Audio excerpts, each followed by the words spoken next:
बिस्मिल्लाहिर्रहमानिर्रहीम। अस्सलामुअलैकुम। आप देख रहे हैं DDP एनालिटिका। आज हम बात करेंगे चंद उन नुकात पे जो कि मेरी पहली वीडियो उसके ऊपर कुछ भारतीय शहरियों ने कुछ सवाल उठाए हैं, कुछ कमेंट्स दिए हैं, और ये वीडियो मैं ज़िक्र कर रहा हूँ उसका जो आज ही हमने रिलीज़ की, जिसका टाइटल था कि मोईद यूसुफ ने भरे बाजार में भारत की रुसवाई कर दी। अब यह है कि ये सवालात जहन में आए, बावजूद इसके कि वो वीडियो बड़ी सेल्फ एक्सप्लेनेटरी है, वो देखी उसके बावजूद सवालात हैं, तो यूँ लगता है कि ये दोहरी रुसवाई के लिए सवालात किए गए हैं ताकि मज़ीद इनके जवाबात दिए जाएं और भारत के शहरियों को बताया जाए कि उनकी हुकूमत जिस तरह उनको बेवकूफ़ बना रही है, ये सिर्फ़ और सिर्फ वहाँ के सादा लोग हैं जो बेवकूफ़ बन के खुश होते हैं, वरना किसी भी और कौम के अगर लोग होते तो वो लाजमन क्वेश्चन करते कि आखिरकार ये हुकूमत इस तरह की बातें करती क्यों है। एक तो ये कि इस हुकूमत ने एक ऐसा उनके सामने नक्शा पेश कर दिया, और मोदी साहब जब से आए 56 इंच की छाती, हम ये कर देंगे, हम वो कर देंगे, इसी भाषा में जवाब देंगे। भाई भाषा तेरी सुनने को बैठा ना, चाइना सुना ना, पहले हमारे पास तो आओगे तो हम भाषा तुम्हारे मुंह पे मारेंगे। लेकिन अभी जो भाषा तुम्हें चाइना सुना रहा सुनाओ ना, उधर ऐसी दुम टांगों में दबाई हुई है कि वहाँ बात नहीं मुँह से निकलती। जिस दिन का ये वाक़या हुआ, मोदी साहब की घिघी बंद और खुश्क है उनका गला और आवाज़, कोई मुँह से बात नहीं निकली। बात यह है कि बड़ा बोलना, तकब्बर करना, ढींगे मारना, ये बुज़दिलों का काम है।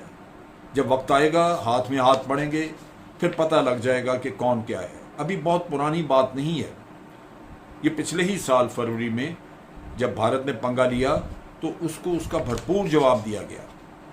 आज दिन तक अभिनंदन वो चाय का कप याद कर रहा है जो उसको यहाँ पे लाया गया था। तो ये वो चीज़ें हैं जो कि हकायक हैं और इन हकायक को झुटलाया नहीं जा सकता। लेकिन अगर कोई भारत के अवाम हो या कोई भी किसी के अवाम, अगर वो अहमकों की जन्नत में रह के खुश और रहना चाहें तो उनको कोई रोक नहीं सकता। भारत के हुक्मरानों ने अपने लोगों को ये बावर कराया है, और ये उसकी सियासी बका का मसला है। मोदी इसी चीज़ की वजह से वो हुक्मरानी कर रहा है, वरना तो उसके पल्ले कुछ भी नहीं दिखाने को। जो इकॉनमी का हाल है, जो बेरोज़गारी का हाल है, जो लोगों के मसाइल वहाँ पे बेतहाशा, लेटरिन तक लोगों के पास नहीं है, ये वो मसाइल हैं जिनकी तरफ तवज्जो वो नहीं चाहता कि लोगों की जाए। वो आपको उसने एक माइंड सेट तैयार करवाया है। उसने आपके सामने पाकिस्तान के लिए आपके दिलों में नफ़रत भरी है, मुसलमानों के लिए भरी है नफ़रत। और ये जो उसने एक हेट का सारा जो माहौल पैदा किया है, हेट्रेड हर तरफ फैलाई है, उससे वो वक्ती फ़ायदा तो ले सकता है, लेकिन ये चीज़ें किसी न किसी वक्त खुलेंगी। अब मैं आता हूँ आपके, और मैं स्पेसिफिक जवाब दूंगा जो कि कमेंट लिखे इस वक्त तक बाज़ भारतीय शहरियों ने। उनमें बाज़ तो एक दो तो हैं बड़े बदतमीज़ किस्म के, वो कोई मेरे मरने के लिए कह रहा है, कोई कुछ कह रहा है, लेकिन मैं उससे बड़ा मुतमईन होता हूँ, बड़ा अम्यूज़ होता हूँ, क्योंकि मुझे लगता है उससे कुछ अंदाज़ा होता है कि ये सच्चाई वाकई कहीं जाके तो तकलीफ़ पहुंचा रही है। सच बात सुनने के लिए हौसला चाहिए। बेवकूफ़ आदमी बनाने के लिए भारत के बहुत सारे जो उनके सियासतदान हैं या हुक्मरान हैं वो मौजूद हैं, वो बेवकूफ़ बनाते हैं, उनसे बने। लेकिन हम आपको हकीकत और हक बात करेंगे और उसके शवाहिद बिल्कुल मौजूद होंगे, और कोई किसी किस्म की उसमें कमी बेशी नहीं होगी। एक साहब लिखते हैं कि पाकिस्तान की फ़ौज जो है वो पाकिस्तान का सत्यानाश कर रही है, और बहुत सत्यानाश कर रही है, लिहाजा भारत को वहाँ पे करने की क्या ज़रूरत, कुछ करने की क्या ज़रूरत है।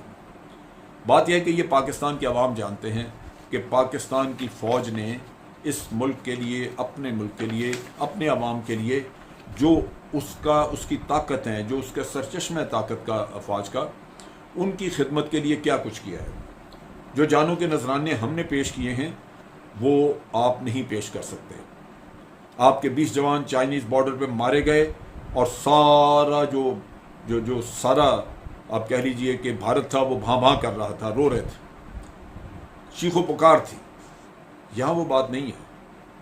ہمیں پتہ ہے کہ ہم جان دیں گے تو اس کا ریوارڈ، اس کا سب کچھ ہمیں رب العالمین سے ملنا ہے، کیونکہ یہ ایک اسلامی ملک ہے، اس کے دفاع کے لیے ہم جان دیتے ہیں، اس کے رہنے والے مسلمانوں کے لیے ہم جان دیتے ہیں، اور کوئی کسی کو ملال نہیں، یہ ہمارے لیے فخر کی بات ہے، اور یہ چیز بھارت نہیں کر سکتا۔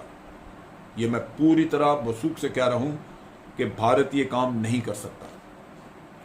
لہذا پاکستانی فوج پہ انگلی اٹھانے سے پہلے اپنے حالات کو دیکھیں، جہاں خودکشیاں ہو رہی ہیں، جہاں آفیسرز کے اوپر شکایتیں لگ رہی ہیں، ویڈیوز بن رہی ہیں کہ جناب آفیسرز ہماری عورتوں کے ساتھ یہ کرتے ہیں، وہ کرتے ہیں، اور آفیسرز اور جوانوں کا جو رشتہ وہاں پہ ہے اور جو کھانا ان کو دیا جاتا ہے، یہ وہ چیزیں ہیں جو آپ کو کاٹیں گی کسی وقت۔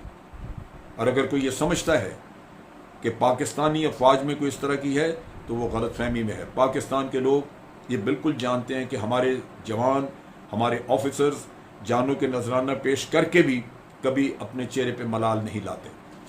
یہ ہمارا شعار ہے، اور یہی ہمارا، میں سمجھتا ہوں کہ ایک فخر کی بات ہے ہمارے لیے۔ ایک صاحب لکھتے ہیں کہ آپ نے ہم پہ الزام لگایا کہ ہم ٹیررزم کرا رہے ہیں، تو پاکستان بہت انوسنٹ ہے۔ پاکستان انوسنٹ ہے۔ پہلی بات یہ ذہن میں رکھیے کہ آئی ایس آئی کے پاس بھارت میں اتنے ایسٹ ہیں، اتنے وہاں پہ ہمارے پاس ذرائع موجود ہیں کہ ہمیں پاکستان سے کسی کو بھیج کے وہاں دہشت گردی کروانے کی ضرورت نہیں ہے۔ یہ ہمارا اپنا دعویٰ ہے کہ پاکستان کے پاس وہ انٹیلیجنس ایجنسی نام کی ایجنسی نہیں ہے اگر وہ گھر سے لوگوں کو بھیج کے کسی جگہ کچھ کرائے۔ یہ آپ لوگوں کی عقل پہ پتھر ہے جو آپ یہ بات نہیں سمجھتے۔ اگر ہم نے کچھ کرانا ہو تو وہاں پہ کوئی مسئلہ نہیں ہے کرانے کا، اس کے لیے یہاں سے بھیجنے کی ضرورت نہیں ہے۔ ہمارے لیے اگر یہ کوئی کہے کہ انوسنٹ، تو انوسنٹ ہیں۔ ہم نے دہشت گردی جو آپ لوگوں نے کرائی اس سے نقصان اٹھایا۔ ہماری ریاست کی پالیسی ہے کہ ہم اپنی سرزمین سے کسی اور کے علاقے میں کوئی دہشت گردی نہیں کرائیں گے۔ یہ 100% سچا ہمارا اپنا اصول ہے، جس کی وجہ سے ہم نے کرایا، اور اگر کرانا ہوا تو پھر آپ کے شہری، آپ کے لوگ، ہمیں وہاں پہ ایسٹ موجود ہیں، ان سے ہوگا، یہاں سے نہیں ہوگا کچھ آئے گا۔ یہ آپ کی ضرورت تھی کہ آپ ہمارا چہرہ مسخ کرنے کے لیے، ہمیں بدنام کرنے کے لیے افغانستان سے، بگرام جیل سے لوگ جا کے لے جا کے ان سے کام کروا کے اور پھر یہ کہیں کہ جناب پاکستان نے کیا۔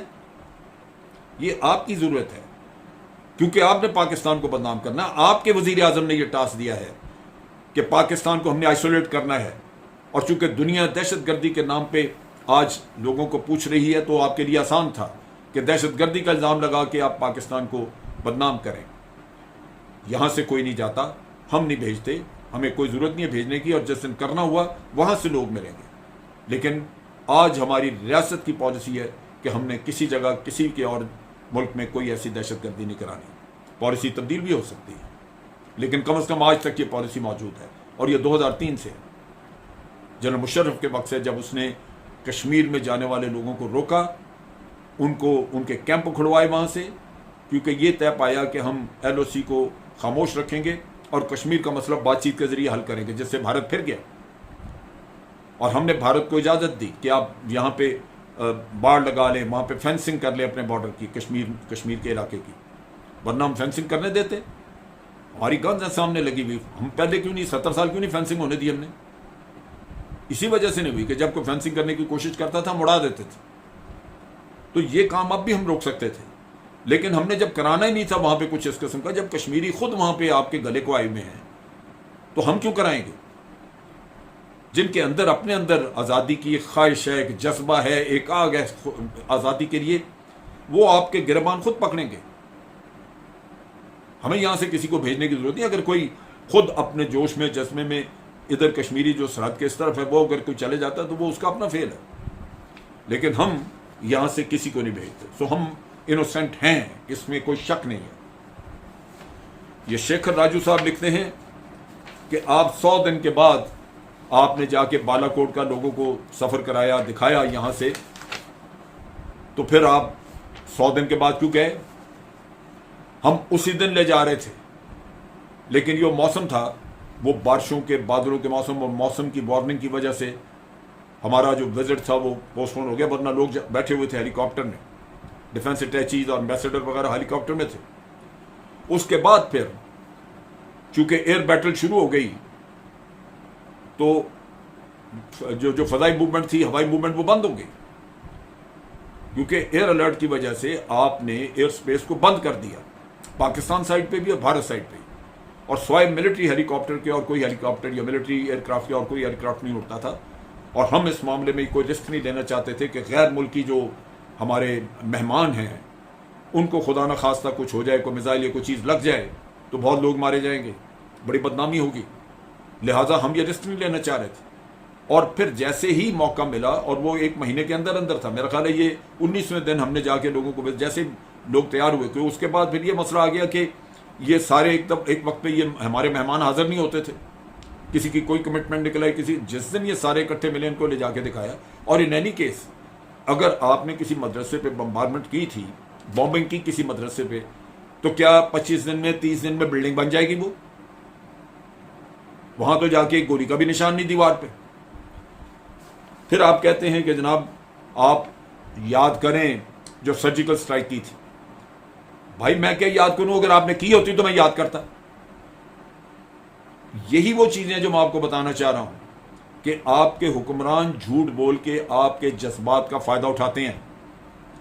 बालाकोट का कह दिया कि जनाब वहां 350 लोग मार दिए, एक भी मारा होता तो पाकिस्तान में कोराम होता, और फिर हम छोड़ते नहीं। जब हमने आपके यहां रॉकेट बरसाए थे तो फिर आपके चीफ भी एक पोस्ट के अंदर बैठे हुए थे, एक बंदा भी इधर को मारा जाता तो उसका जवाब फिर वही आता। तो ये आपकी खाम ख्याली है कि वहां पे किसी को कुछ हुआ, कोई नुकसान नहीं हुआ हमारा, हमने आपका नहीं किया, वरना हमारे निशाने पे बहुत कुछ था। तो एक तो ये चीज़ ध्यान में रखिए, और मेहरबानी करके अच्छे तरीके से ठंडे दिल से बैठ के तहकीक करें दोनों वाक़यात की, तो आपको पता चलेगा कि ना किसी किस्म की सर्जिकल स्ट्राइक हुई और ना ही कोई उधर कोई शख्स मारा गया हमारे बालाकोट में। ये सिर्फ आपको बेवकूफ़ बनाया गया, झूठ बोला आपके हुक्मरानों ने आपके साथ, एक जाली वीडियो बनाई कश्मीर के जंगल में और उसको कह दिया जी ये सर्जिकल स्ट्राइक है। आपको पता है कि कितने दिनों के बाद वो वीडियो सामने आई? कई महीनों के बाद, क्योंकि वो बनाने वाली थी। हमने वो सर्जिकल स्ट्राइक का, जब इन्होंने कहा फलां जगह हमने सर्जिकल स्ट्राइक की, हमने उसी दिन तमाम मीडिया के लोग भी, फॉरेन मीडिया के लोग और डिफेंस अटैचीज मुख्तलिफ एम्बेसीज के यहाँ से ले जाके उनको वो एरिया दिखाया। हमने कहा जी यहाँ देखें, अगर कोई भी एक भी कोई निशान ऐसा मिलता है, लोगों से पूछे कि यहाँ को मारा गया है,